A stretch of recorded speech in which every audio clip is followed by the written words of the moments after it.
Bom, meus irmãos, minhas irmãs, boa noite. Uma vez mais, todos aqueles que estão aqui presentes. Vamos falar hoje, sobre a evolução da alma.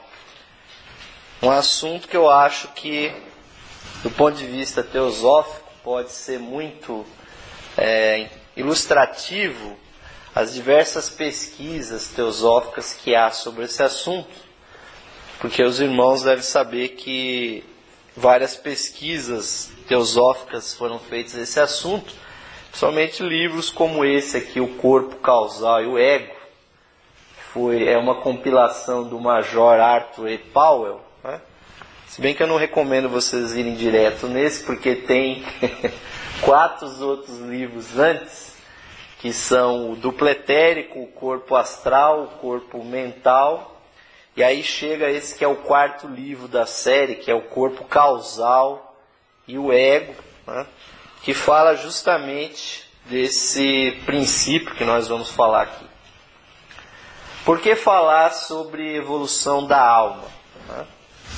Porque o ser humano realmente é o ápice da evolução nesse planeta.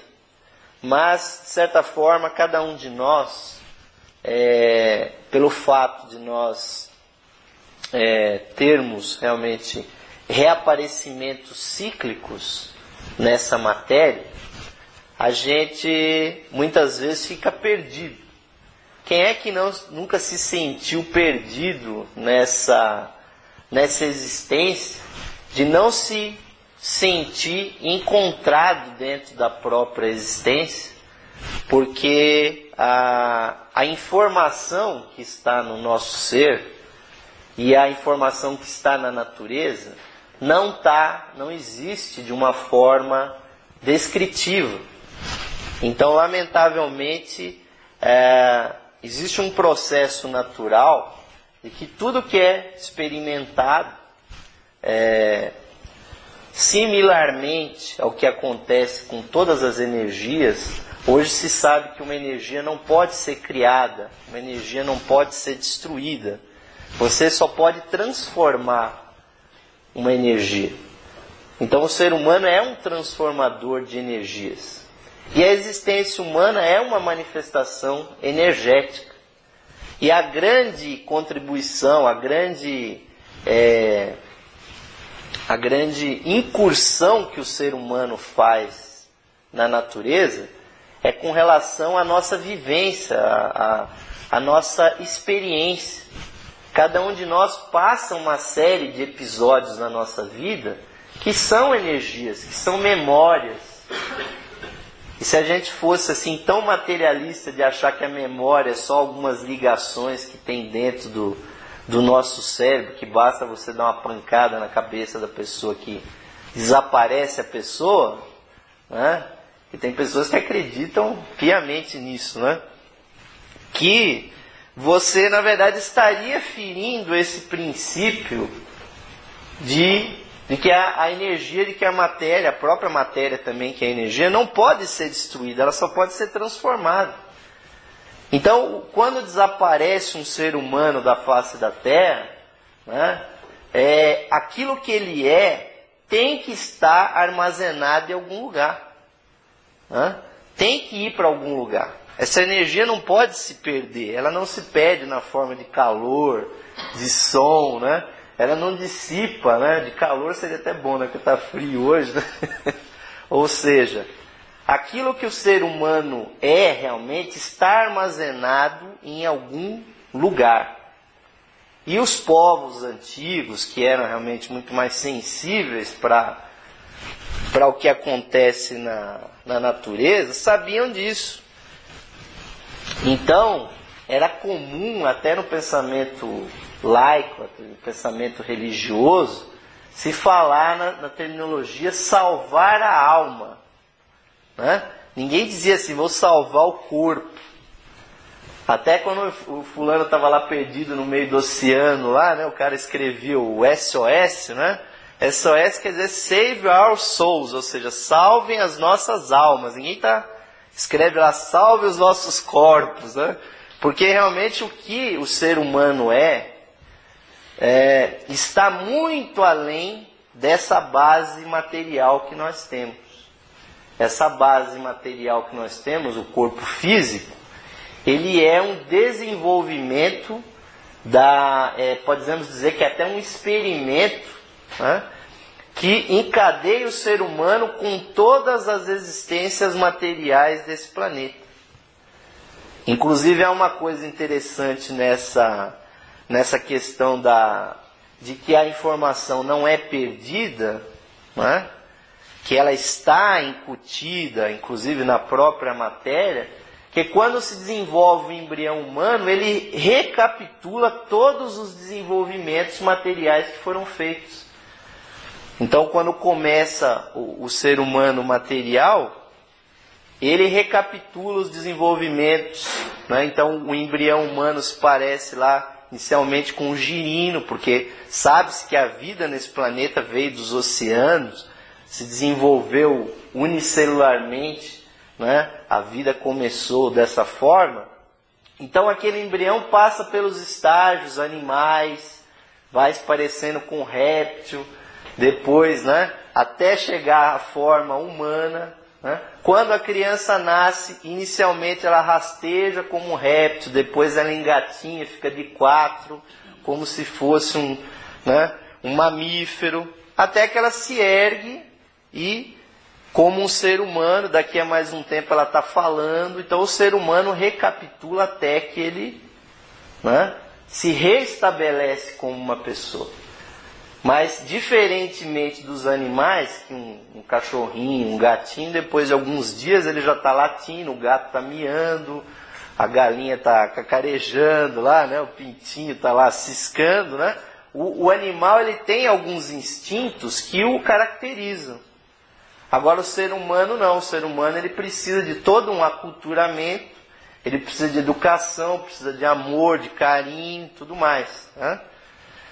Então, poderíamos dizer, né, aliás, puerilmente, que o ser humano não tem instintos, né? Que o ser humano ele é fruto, né, infelizmente, as correntes materialistas, tanto de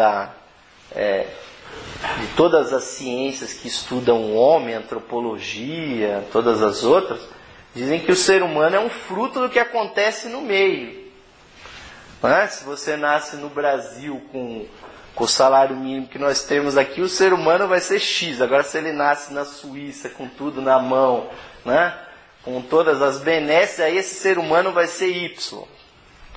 Porque essas ciências puramente materialistas acreditam que o ser humano é apenas isso que nós estamos vendo aqui. E isso realmente é uma coisa que o ocultismo, que a religião vê de uma forma diferente. Que o ser humano ele tem armazenado em si, e nós vamos estudar isso aqui de um ponto de vista teosófico, sim, memórias, sim, informações do que ele fez já em outras existências. Porque senão não haveria como nós explicarmos pessoas que já nascem com gênio, pessoas que já nascem com certas características, né? Que determinadas religiões chamam isso de dom, né? É até um discurso muito comum, né? Fala assim, o fulano tem uma voz bonita para cantar, né? Isso é um dom que Deus deu para ele, né? Do nada, assim. A pessoa nasceu lá no Brasil, né? E Deus deu para ele uma boa voz. Aí vai gravar um disco, tem muito sucesso e fica milionário. Agora os outros milhões nasceram sem dom nenhum, né? Não sabem cantar, são tudo desafinados, né? Quer dizer, jogam por uma coisa improvável algo que na verdade foi desenvolvido pela pessoa. Se tem uma coisa bonita nesse livro, né, maravilhoso da senhora Blavatsky, que é a Doutrina Secreta, que aqui eu vou mencionar o 6º volume. Lá no primeiro volume, né, bem no proema, ela diz assim, que não existem privilégios no universo. Tudo que o ser humano tem, tudo que ele é desenvolvido por uma série de encarnações e metempsicoses, aonde ele experimenta, aonde a sua alma experimenta as experiências da matéria. Então essa pessoa que tem dons, que tem habilidades, pessoas que têm caráter, pessoas que têm ética, né? Muitas pessoas estão reclamando hoje em dia que o brasileiro não tem ética, que os políticos não têm ética, né? Como se a ética brotasse assim do chão, assim, ou se as pessoas aprendessem ética na escola. Mesmo na filosofia, o ethos, né? Que é a palavra ethos, quer dizer a casa, o íntimo da pessoa. Quer dizer, a ética tem que brotar de dentro da pessoa. Então, se isso é uma coisa, se a pessoa é fruto do meio, como é que vai brotar uma ética de dentro dela? Não existe como, entendeu? Se o ser humano não tem instinto, se ele é fruto do meio, como é que vai, se a ética não é aprendida de fora, porque ela é ligada com a essência, é diferente da moral, né? A ética é diferente da moral. A moral realmente depende do convívio social. Agora, a ética brota do indivíduo. Então, a doutrina secreta que dá a visão que o ocultismo oriental tem das coisas, diz que não existe privilégio. Quer dizer, nós somos exatamente aquilo que nós plantamos no passado e estamos colhendo hoje. E se nós só conseguimos, se aqui no nosso cérebro físico não tem armazenado essa informação, e nós vamos ver porque essa informação não está no cérebro, essa informação está num outro nível, né? E o fato de nós perdermos o cérebro não vai acabar com isso, porque essa informação está num outro nível, não está no nível do corpo, mas sim no nível da psique, no nível da alma, né? Então nós vamos ver que realmente faz muito sentido essa terminologia, salvar a alma, porque nós vamos ver que realmente o ser humano pode perder a sua alma. Se ele assim quiser, ou se ele fizer de tudo para ser contra a grande lei divina, né? Por isso que essa palestra se chama A Evolução da Alma. Porque se existe realmente uma lei do universo, é a lei de evolução. As coisas estão... E evolução, né? Até no movimento, até quem estuda física sabe que o deslocamento pode ser nos dois sentidos, tanto para frente como para trás. E nós vamos ver que, de um ponto de vista teosófico, que trata a coisa de uma maneira dedutiva, ou seja, lá do divino para o material. Ao contrário da ciência que tenta observar o material e chegar no espiritual, sei lá, supostamente. Então, o que as religiões antigas nos dizem, às vezes de forma velada, às vezes de forma declarada, normalmente é velado, né? Que dentro do ser humano existe um núcleo de consciência que é semelhante à própria divindade. E na verdade o ser humano, esse núcleo que nós chamamos de espírito, né, por falta de um termo melhor, ele não foi criado pela divindade. Porque criar nos dá a impressão de uma coisa externa, né? Eu chego aqui, tem certos elementos dessa mesa e eu crio uma coisa aqui. Fora de mim. Na verdade, o que o ocultismo, que a teosofia, as religiões mais esclarecidas dizem, é que essa chispa divina ela foi emanada. Ou seja, ela sai para fora da divindade e, de certa forma, continua una com essa divindade. Porque se uma coisa é emanada, ela continua da mesma essência. Assim como nós somos emanados pelos nossos próprios pais, né? O filho, ele é uma emanação do corpo da mãe. Existe uma ligação. A mãe não chega, não compra cálcio, potássio, tal. Agora eu vou criar um filho aqui, faz um monstro lá e diz assim, nasce, né? Aparece, viva, né? Tem um Frankenstein. Não é isso? Sai de dentro dela. Então o filho é realmente uma emanação. E a nível espiritual, né? Obviamente que eu estou expondo isso a nível de teoria para vocês. Isso aqui não é, dentro da sociedade teosófica, não é questão de dogma. Vocês têm que simplesmente... nós vamos falar de um monte de coisas aqui que à primeira vista vão ser hiper fantásticas, né? Então vocês mantenham as suas antenas ligadas, porque depois vocês devem investigar, né, por seus próprios meios se isso aqui tem lógica ou não. Então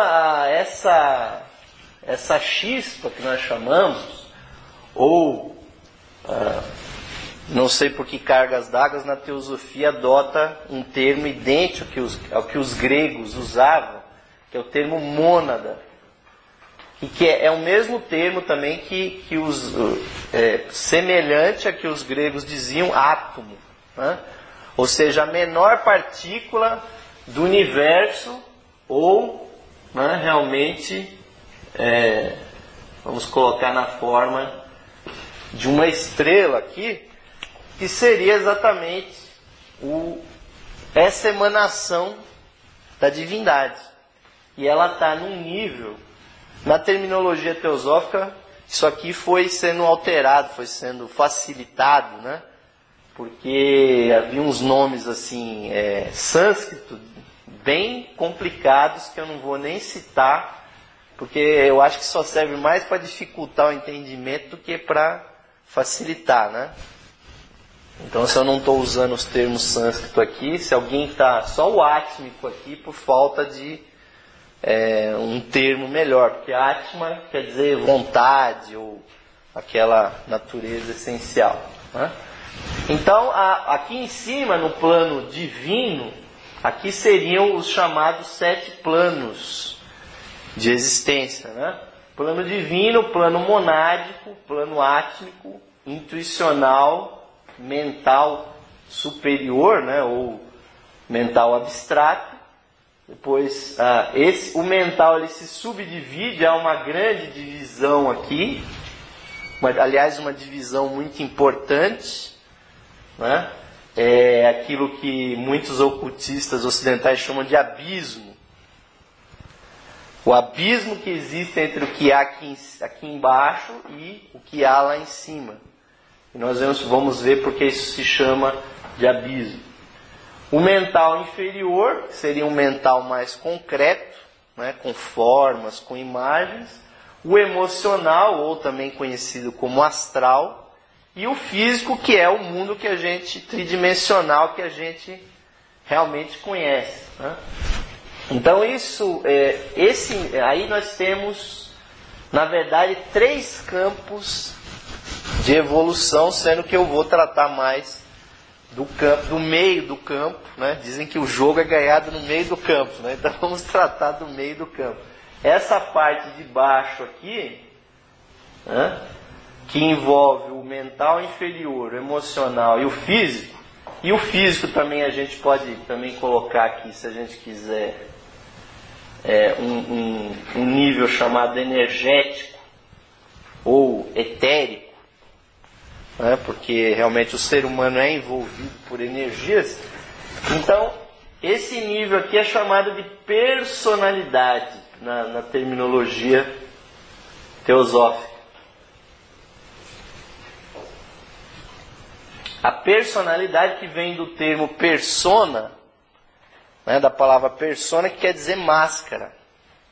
Então, esse nosso corpo material, energético, emocional e mental inferior, ele é a nossa última aparição aqui na Terra. Então, cada um de nós, com o seu devido nome, com o número de RG, de CPF, que torce para um determinado time, que fala uma determinada língua, nós somos uma personalidade que está manifestada aqui, né? Nós temos lá um corpo material e temos certos envoltórios, né?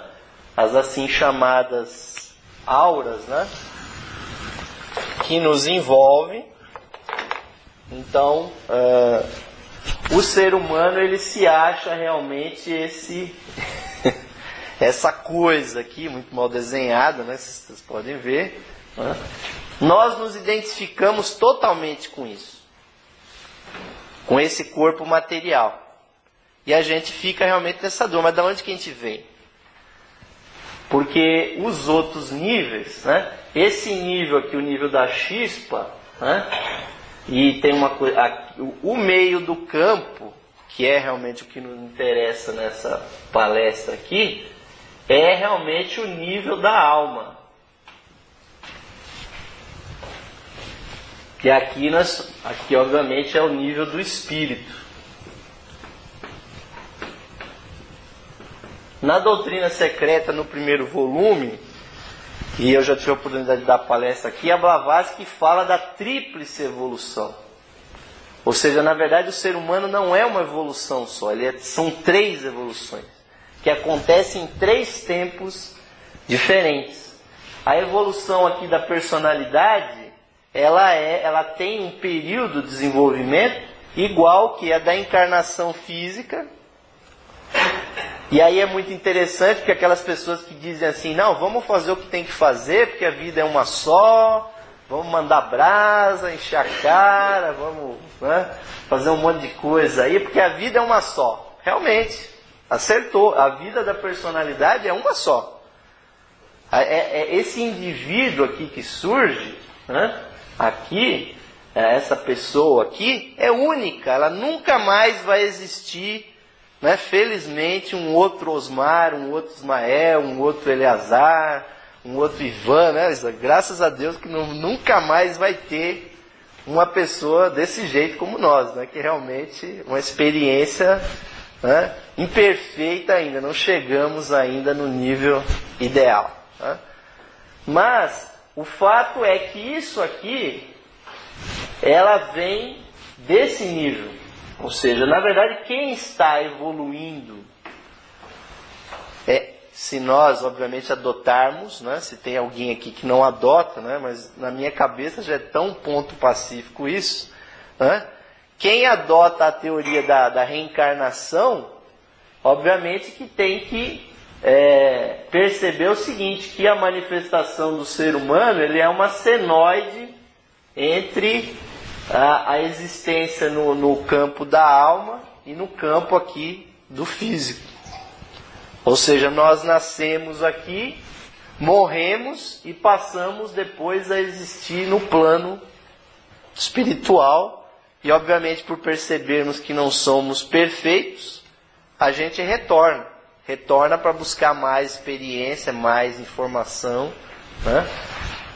Os hindus chamam que essa sede pela experiência, eles chamam de Trishna ou de Tanya, né? É uma coisa que está implícita no ser humano, e isso está no próprio termo existir, porque cada um de vocês deve concluir que vocês existem. Vocês existem ou não existem? Ou esse monte de gente na minha frente são ilusões de ótica? Porque a palavra existir quer dizer estar fora de si. Se vocês realmente existem, vocês estão fora de vocês. É isso que o termo existir. Existência é alguma coisa que está fora dentro de si. Realmente vocês estão fora desse núcleo aqui. O que provoca todo esse processo é esse núcleo aqui. A chispa divina está no núcleo do processo. E ela realmente não desce aqui embaixo. A evolução dela é nesse sentido aqui, ó. Ela permanece inabalável no plano espiritual, né? Como testemunha de todas as peripécias que nós estamos fazendo aqui. Todas as traquinagens que nós fazemos na nossa existência, ela fica lá impávido colosso. E aí, obviamente, que vocês devem estar fazendo aquela famosa pergunta que a ciência, por exemplo, não responde, que é o porquê. Né? A ciência nunca faz essa pergunta por quê.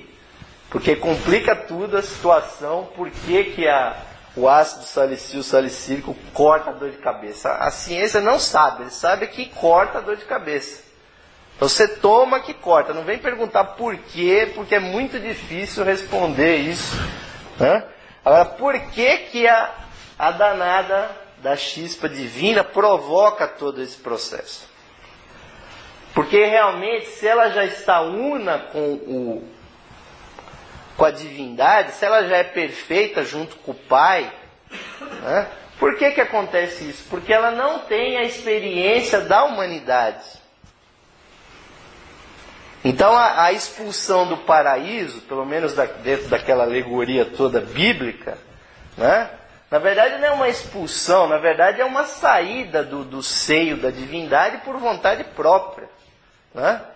O ser humano escolheu morder a maçã, não foi a serpente ou a Eva que enrolaram o Adão lá, né? Chegou, vamos experimentar isso aqui, porque não é um fruto qualquer aquele, é o fruto da árvore, da ciência, da sabedoria e do conhecimento, da vida, do bem e do mal. Isso não é um fruto qualquer. E aquela serpente, também se vocês estudarem a história dos povos antigos, todos os sábios do passado, era muito clássico o teriomorfismo dos sábios se compararem com serpentes, com dragões, né? O próprio Jesus na Bíblia diz: sede sábios como as serpentes. Aí o cara já começa, já fica em dúvida, que serpente é aquela? Na verdade, aquela serpente não é uma cobra que saiu de um buraco lá assim e pegou, né? Sabe com que mão que a cobra pegou, né? A maçã chegou para Eva: come desse fruto. Na verdade é uma sabedoria que incitou, porque quando há essa queda, obviamente do Éden, né? Que o Éden tem que ser o espiritual. Quando sai de lá e eles vêm para viver uma vida de sofrimento e tudo mais aqui, é porque o ser humano, o espírito humano escolheu isso. Então nós estamos existindo, ou seja, nós estamos fora de nós mesmos, estamos fora da nossa essência, para buscar essa experiência aqui. Na verdade, nós queremos uma maestria desse nível aqui. E acontece o seguinte: segundo as investigações que o Leadbeater fez, né, no nosso nível, ou seja, e nós não somos seres cósmicos novos, no nosso nível existem 60 bilhões de chispas nesse nível. E essas chispas são emanadas constantemente, da mesma forma que o nosso corpo material cria células diariamente sem a gente perceber. Porque a divindade, ela realmente não está lá, olha, agora hoje eu vou criar uma meia dúzia de coitado que vai nascer lá no Brasil. Não é assim. Ela está permanentemente criando ondas de vidas. Então, o surgimento dessas mônadas é constante. Então, inicialmente, primeiro, antes de surgir a mônada, tem que existir esses planos, né? Então, quem faz a existência dos planos é o terceiro aspecto, o aspecto Espírito Santo, né? Que na verdade é o aspecto feminino, né? É a mãe. Infelizmente, a tradição judaica cristã acabou com a figura da mãe, né? Porque a Trindade é pai, mãe e filho, né? Não dá para sair um filho sem ter uma mãe. E a mãe é o terceiro aspecto, que a mãe é que constrói esses planos, geram os átomos e modela a energia universal para que surja isso. Inclusive, todo o dogma que está envolvido no culto às virgens negras, né? O que representa aquela virgem negra? Né? Não é uma estátua escura da Nossa Senhora. Na verdade, aquilo representa a matriz original, Maia, a matéria original. Então, a Nossa Senhora que está sendo representada ali é o primeiro plano de manifestação, ou os planos de manifestação. Então, o Espírito Santo, ou a mãe, ela vem primeiro. Porque, obviamente, que é no seio da mãe que pode nascer alguma coisa. Tem que existir a matéria primeiro para o Espírito entrar nele. Ou quando a gente lê em João, né, que é o evangelho mais esotérico, né, que o Espírito de Deus pairava sobre as águas do abismo. Então aí já tem uma dualidade. Tem o Espírito pairando sobre a água ou a matéria primordial. E, obviamente, que as nossas mônadas aqui, ou chispas divinas, ou Espírito, ela pretende fazer o quê? Um mergulho na matéria. Na verdade, nós somos o escafandro com o qual essa chispa divina faz o mergulho. Porque ela realmente não vem na matéria. Ela vai, de si também, ela vai emanar aspectos, né? Então ela vai formar princípios, a teosofia chama isso de princípios, né? São, assim, princípios dela mesma.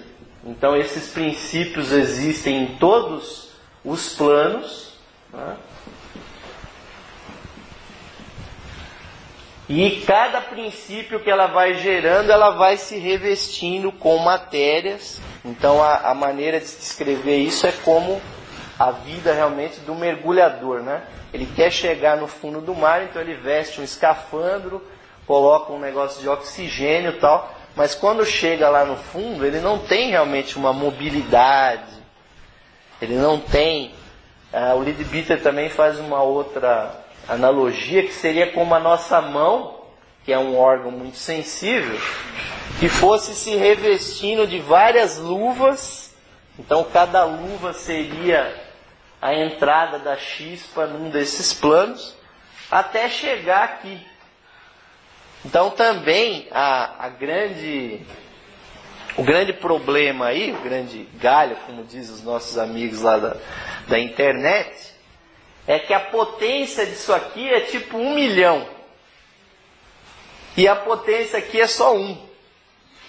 Porque aqui você tem um brilho enorme, aqui você tem uma escuridão total. Na verdade, cada um de nós é uma espécie de múmia para a própria chispa divina. Nós somos verdadeiros sarcófagos vivos do nosso ser espiritual. Que infelizmente nós somos assim um invólucro para aquela coisa. Por isso que os egípcios, quando morria um faraó, eles faziam uma festa, porque não era a morte do faraó, era o nascimento dele lá no plano espiritual. Ele estava se livrando aqui do invólucro para nascer aqui nesse nível. Então essa descida, vejam bem, isso leva muitos e muitos milhões de anos. Cada um de nós tem armazenado na nossa alma milhões, eu não vou jogar muitos bilhões aí porque vai ficar meio esquisito, né? Mas que são vários e vários milhões. Se vocês acham que estão aqui pela primeira vez, que é novidade, que está acontecendo, vocês estão, pelo menos segundo a teosofia, então vocês estão muitíssimos enganados. Cada um de nós é um ser com infinitas formas de manifestação que evoluiu até chegar nesse nível que nós estamos. Nós somos verdadeiros já sucessos universais. Porque de uma coisa que era só divina, que dá um mergulho aqui, e nós já temos autoconsciência, ou seja, nós já perguntamos para nós mesmos quem nós somos. Porque um animal não faz isso, uma planta não faz isso, um mineral não faz isso. Seria difícil também, né, ele fazer isso também, né? E antes do mineral, o elemental. Porque vejam bem, há 2 arcos aqui nessa brincadeira aqui. Há um arco de descida, que é chamado de involução, e há um arco de subida, que é chamado de evolução. Ou seja, antes de evoluir, o ser humano involuiu. E o grande problema do ser humano é que nós somos constituídos de matéria que está involuindo. A matéria que nós usamos, matéria física, matéria emocional, matéria mental, ela não está indo para cima, ela está indo para baixo. Daí que surge essa grande dificuldade do ser humano fazer qualquer coisa espiritual, porque a matéria não quer que você faça alguma coisa espiritual. Essa matéria, os elementais, né, porque veja bem, nesses níveis aqui, principalmente a partir do mental, né, dizem que quando nesses níveis superiores, os chamados corpos são chamados simplesmente de essência monádica, porque não tem outra forma de descrever. Quando chega no mental, aí começa o primeiro reino elemental, que é a própria atmosfera do plano mental, é constituída do quê? De substância mental. Essa matéria mental, ela está buscando ir para baixo, ela está tentando ir para o emocional. O emocional está tentando ir para o físico. E aí, realmente, o mineral é que é o pior de todos os mundos, porque é ali realmente onde dá a virada, né? Onde termina a evolução e começa a subida. Então essas cadeiras que nós estamos sentados aí, elas na verdade já são também uma evolução. Elas já passaram por isso, porque veja bem, o que se busca desenvolver? Uma nova consciência. Só que essa consciência começa do zero. Se vocês imaginarem uma situação totalmente escura, sem nenhum som, sem nenhuma influência, foi a partir daí que a nossa consciência se desenvolveu. Vocês conseguem imaginar alguma coisa mais limitada do que o mineral? O pior é que existe. O elemental é mais limitado do que o próprio mineral.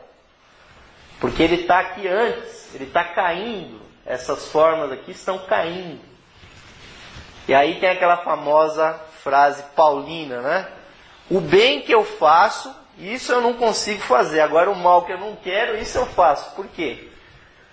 Porque o ser humano, né, a chamada carne, é composta de substância que está no arco involutivo.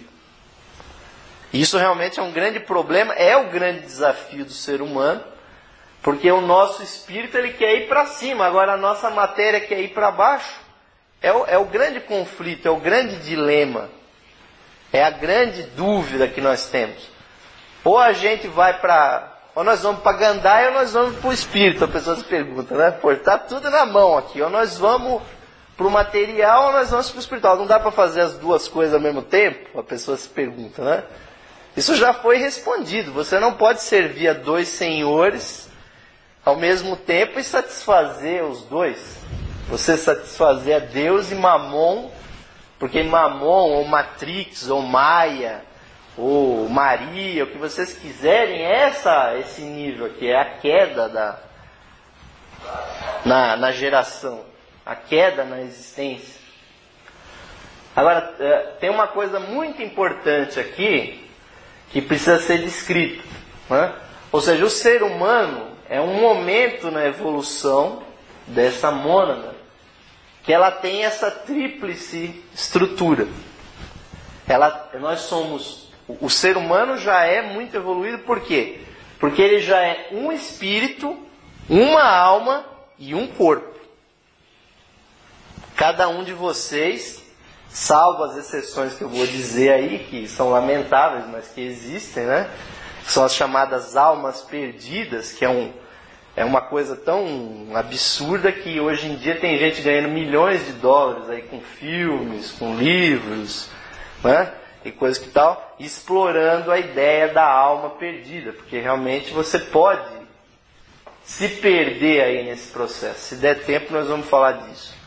Então, essa situação de um espírito, uma alma e um corpo, isso é o ser humano. Porque o animal não é assim, o vegetal não é assim, o mineral não é assim. Nós temos uma alma individual, enquanto que esses reinos anteriores têm almas coletivas. Então vejam bem, quando a situação é a seguinte, quando nesses níveis inferiores nós temos que imaginar que um grande invólucro, né?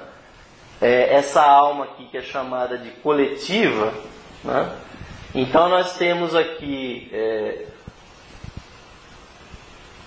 várias chispas divinas aqui em cima, todas elas obviamente no plano divino, elas se ligam, várias delas com essa alma coletiva, é um campo psíquico que é gerado, é um corpo psíquico, né? E esse corpo psíquico, aí quando a gente vê, por exemplo, vocês dizem que para cada ser humano tem 60 milhões de insetos. Não adianta sair matando por aí, porque realmente pode comprar o Detefon que for, que tem muitos e muitos. A pessoa realmente tem que se perguntar, poxa, mas teve até um que foi até engraçado, o Ismael deve lembrar disso, o Sérgio Loveto, né? Vou apagar isso aqui na gravação, né? Chegou na palestra e falou assim, não, Deus deve amar muito mais os insetos, porque tem 60 milhões de insetos para cada ser humano. Né? Para ter animal. O Brasil tem mais cabeça de gado do que pessoa aqui. Então Deus gosta muito mais das vacas do que do ser humano. Né? E obviamente deve gostar mesmo das bactérias, né? Porque um mililitro de muco do nosso intestino tem 100 milhões de bactérias. 1 mililitro de muco, sabe o que é 1 mililitro? É um negócio que não dá nem uma gota. Então esse grande invólucro aqui, ele se liga a muitos e muitos, inicialmente, né? Aos elementais, a muitos e muitos milhões de formas. Então quando a gente vai caminhando por alguma praça, tem lá e fala assim, não pise na grama. Né? Não é porque deu muito trabalho pro jardineiro, é porque aquela grama está viva, ela está evoluindo espiritualmente. Agora não é cada folhinha de grama que tem uma chispa divina ali. Aquele gramado todo, aquela plantaiada toda, está ligada com uma alma coletiva. Isso aqui é a chamada alma coletiva. Paulatinamente, né, não vou nem fazer as linhas aqui, que para fazer 1 milhão de linhas aqui vai ser difícil. Paulatinamente, conforme isso aqui vai evoluindo, ou seja, quando está no nível elemental é uma coisa completamente amorfa. O elemental para nós é uma coisa que não tem muita explicação. O elemental, ele é uma coisa tão esquisita, como se nós imaginássemos um gás que é vivo, né? Mas que ele se modela de acordo com a consciência que o usa. Aliás, os elementais são o princípio da magia, né? Porque se você tem o elemental do nível mental, do emocional, até do físico, né? Nível energético, se você diz para ele, faz tal coisa, ele se modela e vira aquela coisa. Né? Porque ele não tem experiência, ele não tem forma ainda própria. E é isso que está no nosso campo aqui da aura, né? As nossas auras são compostas de elementais. Só que como esse elemental não tem forma nenhuma, por exemplo, quem dá a forma é a nossa consciência. Se você faz assim um desejo, assim, eu quero comer um bolo de chocolate. Aí você começa a imaginar, o mais gostoso é o da Hofner, não sei o quê, tal, aquela cobertura maravilhosa, aqueles morangos. Sabe o que nós estamos fazendo aí? Nós estamos modelando os elementais. Qualquer clarividente vê na aura da pessoa os desejos que a pessoa tem. Infelizmente ou felizmente eu já tive a oportunidade de acontecer isso comigo, de determinadas pessoas perto de mim, eu começar a ver certas imagens que eu sei, essas imagens não são da minha aura, são da aura da outra pessoa. Eu já contei isso algumas vezes, às vezes eu estava conversando com uma pessoa e comecei a sentir assim, uma certa imagem de um fogão assim, circulando a pessoa, né? Assim, que coisa estranha, né? Deixa eu perguntar para essa pessoa, você está fazendo algum curso de culinária, você gosta de cozinhar e tal? A pessoa falou, não, realmente eu estou estudando culinária e tal, porque a atenção dela era tão grande no fogão, no cozinhar, que na hora da pessoa tinha lá um fogão circulando. Normalmente tem na hora das pessoas as coisas que a pessoa mais gosta, as pessoas que estão mais próximas dela. Isso são o quê? São formas elementais. Quem mais afeta o nosso próprio ser são os próprios pensamentos, as próprias emoções que a gente faz. Por exemplo, quando você deseja muito uma coisa, você fica escravo daquele desejo. Porque você cria realmente formas tão fortes, imagens tão violentas, né? E a gente também não percebe que as nossas auras se comunicam, né? Então nós recebemos coisa de fora também, né? Quando a gente usa aquela expressão, eu vou fazer a cabeça do fulano, ou fizeram a minha cabeça, realmente o cara fez a tua cabeça, porque ele botou, né? Infelizmente o comércio é isso, é a arte de vender o que a pessoa não precisa por um preço que ela não pode pagar, né? Para que a pessoa precisa de um negócio assim, assado, de um carro com não sei quantas marchas, que não sei o quê? Para ela um carrinho que andasse, está tudo bem. Agora você faz aquela ilusão, né? Tudo muito bonito, tal, né? A pessoa obviamente não pode pagar aquilo, vai levar 60 meses, cheio de prestação, pagando juro. Essa pessoa fizeram a cabeça dela, porque é uma coisa elemental. Isso são elementais que vêm de fora. Agora, por exemplo, tem pessoas que gostam tanto desse elemental, aí vão num campo de futebol, né? Maravilhoso, 22 caras correndo atrás de um pedaço de plástico, né? Aquela cena dantesca, todo mundo correndo para lá e para cá, e 50 mil pessoas, 70 mil pessoas que estão paradas, sem fazer nada, né? Olhando aqueles 22 caras para lá e para cá, né? Totalmente ligados emocionalmente daquilo. Quando a bola passa lá uma certa linha, encosta na rede, todo mundo fica, todo mundo não, né? A parte que está torcendo para aquele lado, né? Pula que nem um louco, né? Uma emoção assim completamente absurda. As pessoas caem umas sobre as outras, às vezes morrem esmagadas ali. O que é aquilo ali? É emoção pura, é elemental puro do nível da emoção.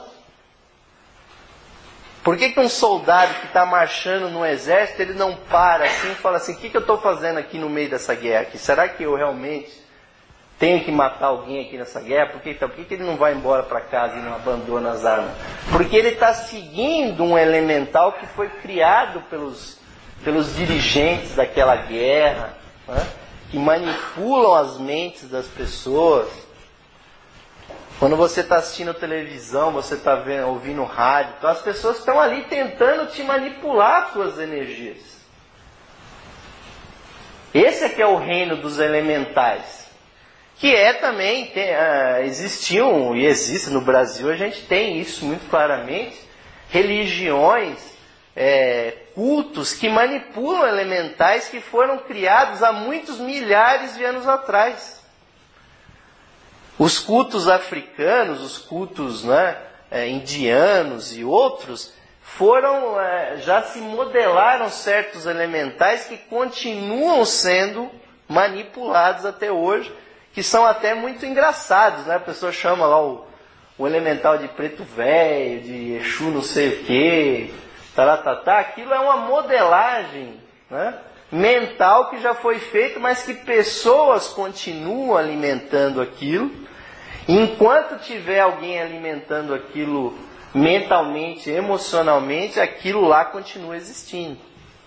E não duvidem que aquilo existe não, porque dizem que existem elementais vivos desde a época da Atlântida, né, que faziam guerra psíquica. Antes de você fazer a guerra material, eles faziam a guerra espiritual, faziam monstros, criavam monstros no astral e jogavam para cima das pessoas, né? Lamentavelmente isso existiu.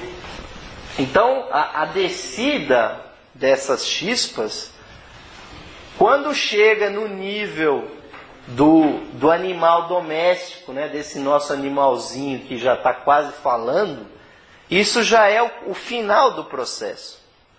Porque antes você tem essa alma coletiva servindo a milhões de elementais, Chega no mineral, o mineral desenvolve a sua consciência pelos primeiros golpes que ele recebe, né? As pancadas. A nossa consciência foi desenvolvida paulada, entendeu? Cada martelada que alguém dava numa parede desenvolveu a nossa consciência. Porque a nossa consciência foi desenvolvida assim. Tem barulho ou não tem? Tem pancada ou não tem? Entendeu? É assim que a gente desenvolveu, até chegar nesse nível atual. Aí passou pro vegetal. O vegetal ele já tem uma percepção, ele sabe que o sol está para o lado de cá, que o calor está aqui.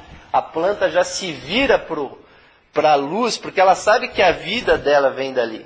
É óbvio que a planta não está enxergando o sol, tal, mas a consciência dela já sente. Quando chega no animal, então, já é muito evoluído. Só que, por exemplo, animais de manada, você tem milhares de animais ligadas com uma alma coletiva. Agora, o grande momento dessa evolução, né, porque eu até pulei uma coisa aqui muito importante, porque se o terceiro aspecto foi o primeiro, depois o que desce, né, na forma das mônadas é o segundo aspecto. Então cada mônada, ela é o próprio segundo aspecto. Então por isso quando o cristianismo diz, né, e fazem aquela identificação de Jesus com o próprio segundo aspecto, né, e diz que Jesus é o Filho de Deus, ou é próprio Deus, porque obviamente que eles estão falando dessa chispa divina. Então cada um de nós é o próprio Jesus, é o próprio Cristo, porque dentro de nós está aquele princípio. Então nós podemos dizer que o segundo aspecto é a consciência que desce. E isso está em nós, então nós temos matéria, temos consciência. Agora nós vamos falar quando é que chega o primeiro aspecto. Vocês podem ver que está de trás para frente, né? Terceiro, segundo e primeiro. Quando chega no nível do animal doméstico, esse animalzinho que realmente já é muito inteligente, né? Nós temos, para ficar mais fácil, né? Não sei se eu vou cometer esse impropério aqui, já vai ficar muito esquisito, mas vai ter que ser, né? A intuição está me pedindo. A alma coletiva é isso aqui. Inicialmente ela é um vaso que não tem coloração nenhuma. Então a alma é totalmente limpa. Agora, os animais estão ligados aqui com esse vaso. A água, inclusive, é o próprio símbolo da alma. Vocês vão encontrar isso em muitas literaturas. É o símbolo da psique, porque a alma ela pode ser sujada ou pode ser limpa, ela pode ser decantada, pode ser purificada. Né? Então, cada animal, quando ele falece, ele integra nesse copo aqui, nesse vaso, a sua experiência. E esse vaso vai sendo colorido. Né? Se eu fizesse o impropério de pegar essa tinta preta maravilhosa aqui e pingasse aqui, vocês iam ter uma coisa bem clara, né, do que acontece. Aqui preto não é bem a cor adequada para a gente fazer esse símile. Só que vai chegando um momento, por exemplo, esses animais muito inteligentes, uma alma coletiva, por exemplo, pode animar 10 cães. Inclusive esse que fica latindo aqui na nossa palestra aqui, que até me reclamaram, falaram, pô, grava direito essa palestra aí, que tem um cachorro latindo aí, né? Aí você quer que eu vou fazer o quê? Que eu vou lá matar o cachorro? O cachorro mora aí do lado, eu não posso fazer nada, entendeu? Mas então, esses cães estão ligados. Agora, chega um momento, que é o mais importante de toda a evolução, que é o chamado momento da individualização.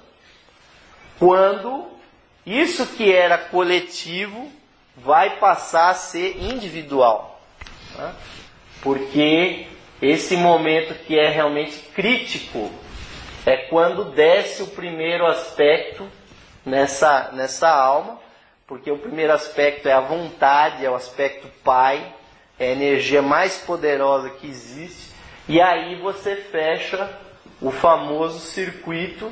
Então você tem a ligação de uma chispa divina ligada com uma alma pessoal, ligado com um corpo individual. Isso é que é realmente o ser humano. Agora, nós não devemos olvidar, não devemos esquecer, inclusive esse cachorro chato aí que fica, né, latindo, é que nós, dentro da nossa alma, tem a evolução de milhões e milhões de formas que foram jogando a sua energia dentro dessa alma.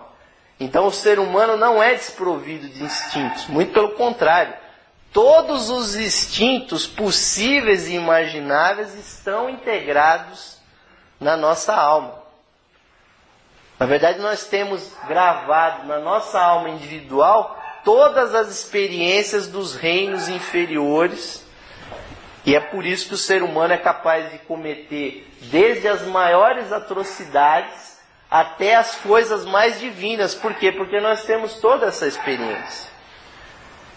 Então essa experiência desse cachorro chato de ficar latindo, que ele quer uma resposta, né? Ele está latindo porque ele deve estar com fome, deve estar com frio, né? O dono bota ele para fora da casa, né? Ele está desenvolvendo a consciência dele. Só que quando esse cachorro aí desaparecer, que é o corpo físico dele, ele vai integrar na sua alma coletiva a informação. Então não é perdido, né? Havia até aquelas famosas indagações medievais, né? Será que os animais têm alma? E fazia uma pergunta pior, será que as mulheres têm alma? Né? Que num certo momento a teologia cristã dizia que a mulher não tinha alma. Né? Realmente uma conclusão não só absurda como... Né? Porque os índios, será que os índios, né, eles são pagãos, será que eles vão ter alma só na hora que eles forem batizados? Ou coisa assim? Realmente um desconhecimento muito grande da realidade das coisas. Né? Porque essa pessoa, quando ela escapa do reino animal, e dizem que essa porta está fechada atualmente, quer dizer, esse danado desse cachorro aí não vai passar para o reino humano, graças a Deus, né? Só no próximo ciclo planetário. Né? Essa pessoa aqui não vai nascer, a primeira existência dela material não vai ser aqui em São Paulo, entendeu? Vindo na loja Teosófica, passando cartão magnético aí nos bancos 24 horas, usando a internet, gravando palestra para pôr na internet. Não é assim não, a pessoa vai nascer como selvagem. E não adianta vocês tentar se livrar do selvagem, que a gente vê o que acontece. Os espanhóis e os portugueses tentaram exterminar todos os silvícolas aqui, né? Tinham 10 milhões, 15 milhões de índios aqui. Depois ficam reclamando que as periferias estão cheias de marginais, e está cheio de malandro e tal, porque realmente a pessoa não desaparece. A pessoa é a alma dela. Nós enxergamos tudo ao contrário, nós não somos um corpo que tem uma alma. É a nossa alma que projeta corpos periodicamente. É o contrário. Então, se o ser humano quer evoluir, ele tem que se ligar, se religar com a sua alma. Você precisa dar importância para a tua alma. A tua alma tem muito mais experiência, tem muito mais sabedoria. Realmente o caráter da pessoa, a ética, vem da alma da pessoa. E nós não podemos prejulgar ninguém, porque se uma pessoa está cometendo um desatino, se ela está roubando, está matando, está fazendo tudo o que fazem por aí, é porque ela não tem experiência. Quando você tem experiência, isso é integrado aqui na alma. A pessoa só comete um desatino quando ela não tem uma energia dentro dela, uma experiência, que a impeça de fazer aquele desatino. Porque o que me impede de sair correndo e pular por essa janela aí? Entendeu? A pessoa completamente ignorante das coisas, fala, não, vou ter uma experiência, vou pular aí e ver o que acontece.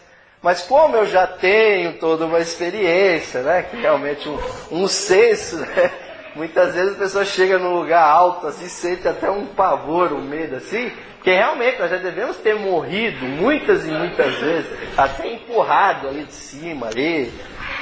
Nós já vivemos uma série de experiências dessas. Então, Quando a pessoa é honesta, a pessoa é íntegra, e ela é assim desde que ela da tenridade e tal, porque aquilo já é o ethos, já é a alma da pessoa se manifestando. E os grandes sábios pedem que a gente não julgue as outras pessoas, porque aquele que está cometendo o desatino, ele está passando experiências. Na verdade, não adianta você punir a pessoa, na verdade, você tem que ajudar a pessoa a desenvolver uma experiência. O cara acabou de cometer um crime, não adianta você jogar ele numa jaula lá e falar, ó, fica aí 20 anos, 30 anos, 100 anos, prisão perpétua. Se você sentasse com o cara e ficasse lá conversando com o cara, até o cara entender a bobagem que ele fez, até ele entender que ele prejudicou uma pessoa, que ele, né, fez todo um processo, aí sim valeria alguma coisa. Porque em cada encarnação o ser humano também vai colocando isso. Agora, para a gente realmente concluir, né? Realmente a vida da pessoa ela só é uma vida integrada do ponto de vista espiritual quando ela faz coisas que têm a ver com a energia da sua alma. Porque o que gera a encarnação é a alma. Então, se você realizar coisas aqui que não tem a ver com a sua essência, você está cometendo uma transgressão contra a sua própria natureza. Então, aquela história do destino, né? A pessoa, mas será que tem um destino, né? Veja bem, essa questão do destino é difícil, porque a gente acha que tem livre-arbítrio. Vocês todos podem sair daí agora, sair andando pela porta e ir embora. O que está prendendo vocês aqui? Eu já estou 1 hora falando, vocês já devem estar cansados já de ouvir a minha voz. Ainda mais com esse cachorro latindo aí, que parece que está morrendo lá hoje. Né? O que prende vocês aí agora? Vocês têm livre-arbítrio para ir embora. Agora, a alma, quando ela manda a pessoa nascer lá embaixo, aquilo é uma aposta. É um empreendimento. Ela imagina assim, aquela pessoa vai lá, ela vai ter uma série de experiências, vai nascer em tal país, vai nascer filho de tal pessoa, vai esgotar tanto de karma, vai viver mais ou menos tantos anos, porque a alma ela faz um projeto para cada encarnação. Né? E não adianta você pular fora, porque todos nós já percebemos isso, não adianta se suicidar. Suicidar é fugir do problema. Porque quem provoca a encarnação é o eu superior, porque a alma é um outro nome para eu superior.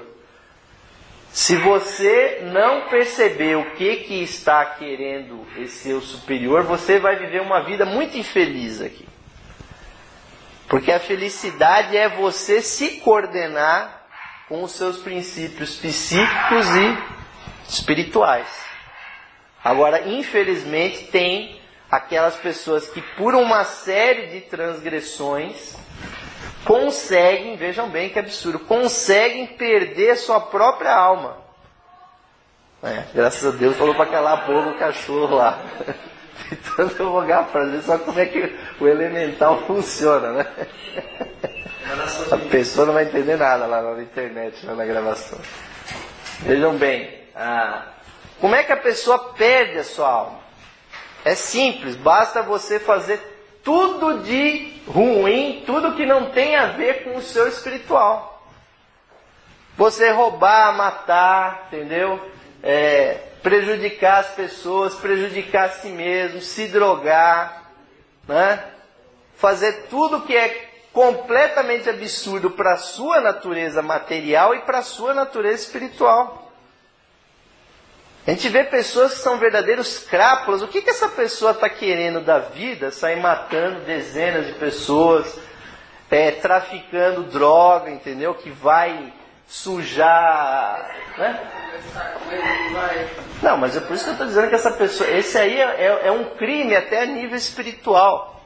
Então eu vou até citar aqui a danada da doutrina secreta, senão vão falar que eu estou inventando isso, né? Aqui no 6º volume...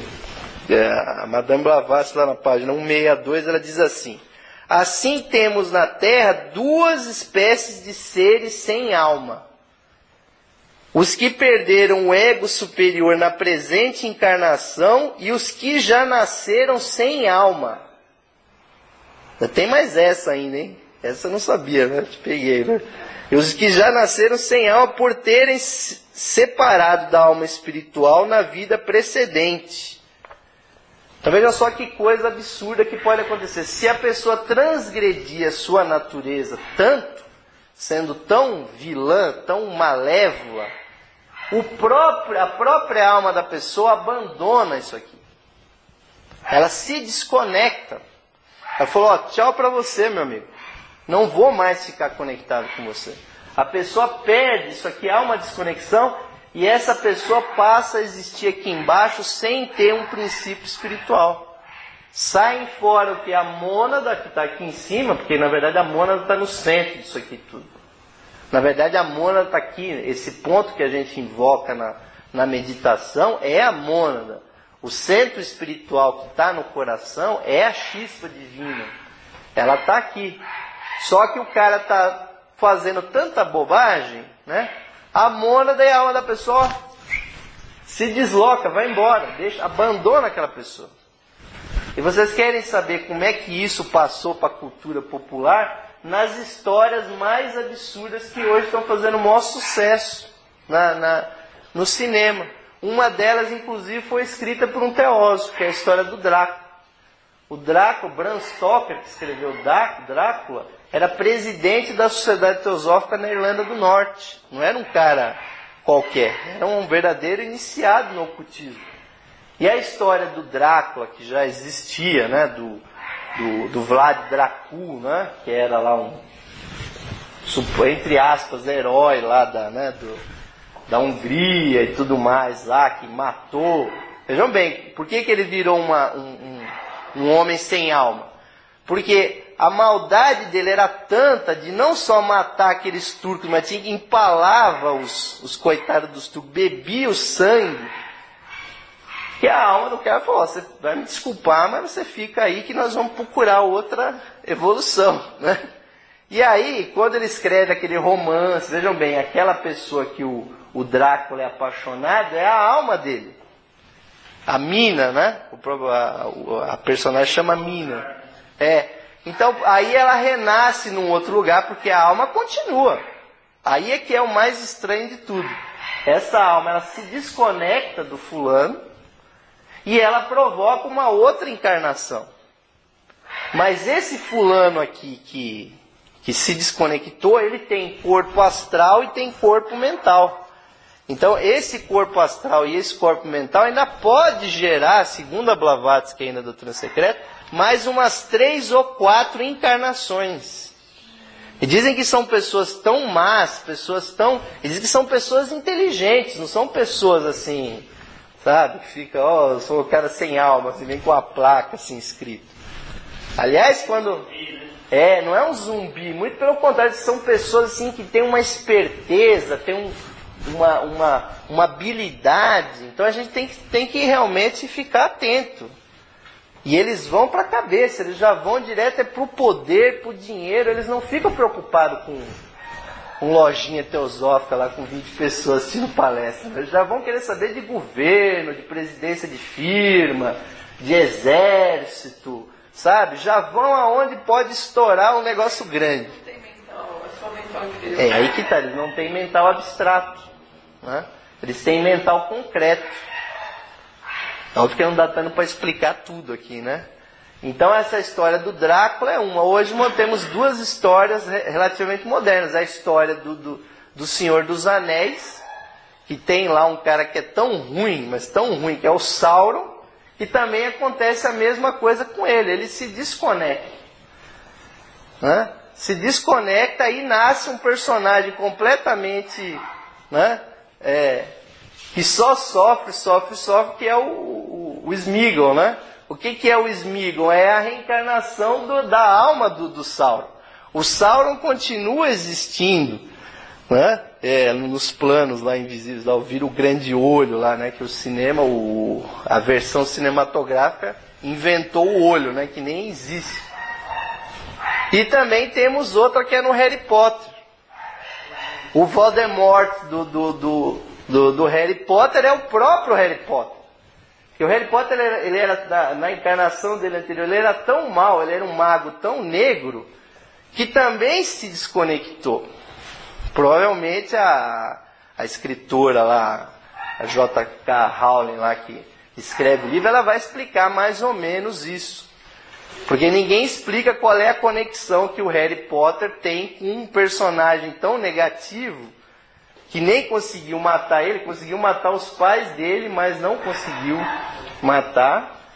E Blavatsky também cita aqui outra história, que é a história do Jekyll, né? Jekyll e Mr. Hyde, que ainda tem uma coisa mais absurda que realmente eu espero que vocês, né, felizmente, nunca tenham ouvido falar disso até hoje, que é o seguinte: a pessoa, esse fulano que é tão mal, tão ruim, essa pessoa se desconecta, só que morre aqui o corpo físico do que se desconectou, e tem o chamado corpo astral, o cascão astral dele. Só que essa alma provoca uma outra encarnação.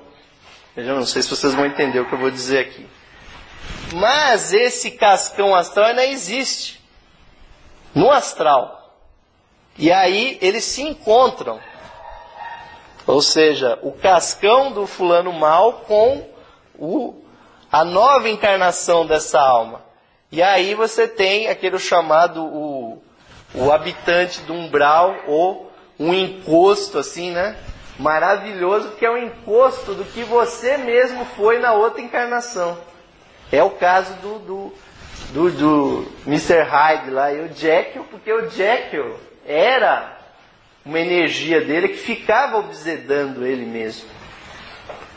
Então vocês podem ver como é que a expressão salve a nossa alma realmente é profunda. Porque o campo de evolução principal do nosso ser é aqui no nível da nossa alma. Cada um de nós tem que se esforçar para que essa alma realmente se volte para o espiritual. A grande evolução é essa.